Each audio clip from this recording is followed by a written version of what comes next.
Virtual autism नाम तो सुन रखा होगा आपने, लेकिन क्या ये रियल ऑटिज़म है?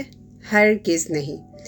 ये बिल्कुल भी ना तो रियल ऑटिज़म है और ना ही इसको हम रियल ऑटिज़म समझ के उसकी तरह ट्रीट करते हैं, और ना ही ये लाइलाज है। क्योंकि मेरी पिछली वीडियो में बहुत सारे लोगों ने इस बात पर एतराज़ किया, इसीलिए ये कमेंट्स और क्वेश्चंस भी आए। क्योंकि जब ये कहा गया कि ऑटिज़म लाइलाज है, तो बहुत से लोगों ने मेरे साथ एक किस्म की लड़ाई शुरू कर दी कि भाई हमारे बच्चे को तो वर्चुअल ऑटिज़म था, वो ठीक हो गया, और आपने ऐसे कहने की जुर्रत कैसे की। तो इसलिए मैं ये वीडियो बना रही हूँ सब लोगों के लिए जो समझते हैं कि वर्चुअल ऑटिज़म भी रियल ऑटिज़म है। हरगिज़ नहीं, बल्कि वर्चुअल ऑटिज़म एक डिस्क्रिप्टिव टर्म है, यानी इसको इस एक वक्ती कंडीशन को नाम दिया गया है वैसे ही, लाइक पहचानने के लिए, या एक किस्म का उन अलामात को पहचानने के लिए कि भाई ये उस तरह हो सकता है, यानी कि ऑटिज़म जैसा हो सकता है, क्योंकि इसकी 2-3 सिर्फ अलामात हैं जो कि ऑटिज़म से मिलती जुलती हैं।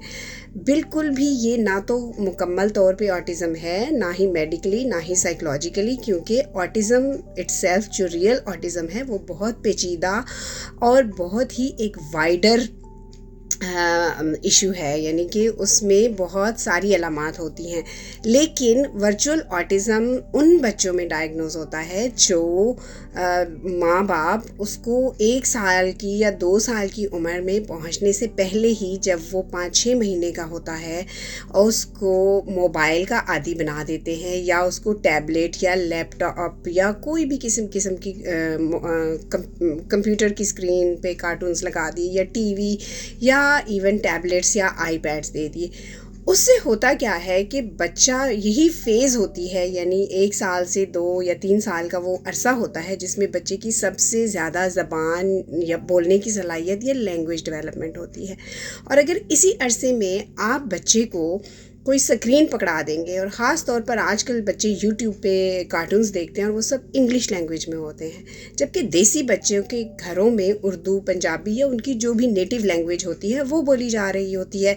तो बच्चे जब भी 2 ज़बानें सुन रहे होते हैं, लेकिन उनमें से उनके साथ डायरेक्ट कम्युनिकेशन, यानी उनके साथ बातें करने वाले लोग कम होते हैं, क्योंकि घर के बड़े उनसे बातें नहीं कर रहे होते। और ख़ास तौर पर अगर वो बच्चे जो कि इकलौते या पहले बच्चे हों, और माँ बाप भी ऐसे हों कि जो जॉइंट फैमिली में नहीं रहते, अकेले घरों में रहते हैं, या अगर जॉइंट फैमिली में भी रहते हैं तो उस बच्चे को बस उस स्क्रीन पे छोड़ दिया जाता है, उसका इंसानों के साथ इंटरेक्शन बहुत कम होता है, और उसको चुप कराने के लिए, खाना खिलाने के लिए, उसको बिज़ी रखने के लिए, अपना कोई काम है, किसी भी सिचुएशन में बस उसको मोबाइल दे दो या स्क्रीन दे दो और ख़ुद फारिग हो जाओ। तो उससे क्या होता है कि उस बच्चे की वो लैंग्वेज डेवलप नहीं होती। अल्लाह ताला ने कुदरती तौर पे एक निज़ाम बनाया है कि बच्चा जो है वो सोशल इंटरेक्शन से सीखता है। इसके साथ साथ उसी फेज़ में बच्चे ने दूसरे बच्चों के साथ खेलना होता है, उसने सोशल स्किल्स सीखनी होती हैं। ये जो लड़ाई झगड़े होते हैं बच्चों की, शेयरिंग करनी है, नहीं करनी है, ये एक दूसरे के साथ अपना दिफा कैसे करना है, एक दूसरे को चीज़ देनी कैसे है, उसे छीननी कैसे, इसमें भी बहुत सारी चीज़ें बच्चे सीख रहे होते हैं।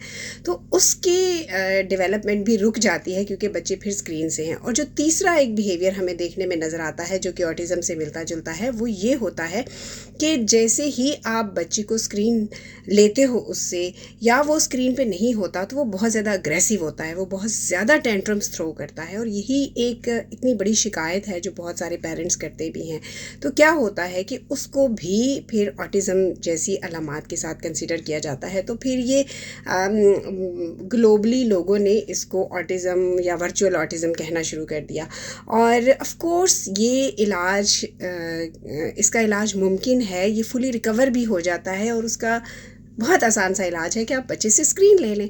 जैसे ही आप बच्चे से स्क्रीन लेते हैं, उसके साथ खुद बोलना शुरू करते हैं, उसके साथ अपना कनेक्शन बिल्ड करते हैं, उसका इंसानों के साथ कनेक्शन बिल्ड करते हैं, उससे बातें करते हैं, कहानियाँ पढ़ते हैं, उसके साथ रोल प्ले करते हैं, उसको पार्क में ले जा के खिलाते हैं, उसको दूसरे बच्चों के साथ खेलना अलाउ करते हैं, नर्सरी, स्कूल, इस तरह की चीज़ें कि जहाँ पे वो रियल लाइफ इंटरेक्शन करता है, ना कि वो एक बस स्क्रीन के साथ चिपका हुआ है। तो वो बच्चा वापस आना शुरू हो जाता है। सिर्फ माँ बाप को थोड़ी सी मेहनत करनी होती है, लेकिन खुदारा हरगिज़ इसको रियल ऑटिज़म के साथ कंसिडर ना करें, ना ही इसको बच्चे को उस के लिए ऑटिज़म कह के लेबल करें, और ना ही इसके ऊपर कोई ज़्यादा घबराने या परेशान होने की ज़रूरत है, क्योंकि रियल ऑटिज़म एक बहुत ही सीरियस और लाइफ लॉन्ग कंडीशन है और उसका प्रॉपर डायग्नोसिस होना बहुत ज़रूरी है। उसके बगैर बिला वजह किसी बच्चे को लेबल नहीं किया जा सकता। सो आई होप मेरी इस वीडियो में आपको वर्चुअल और रियल ऑटिज़म का फ़र्क समझ आ गया होगा।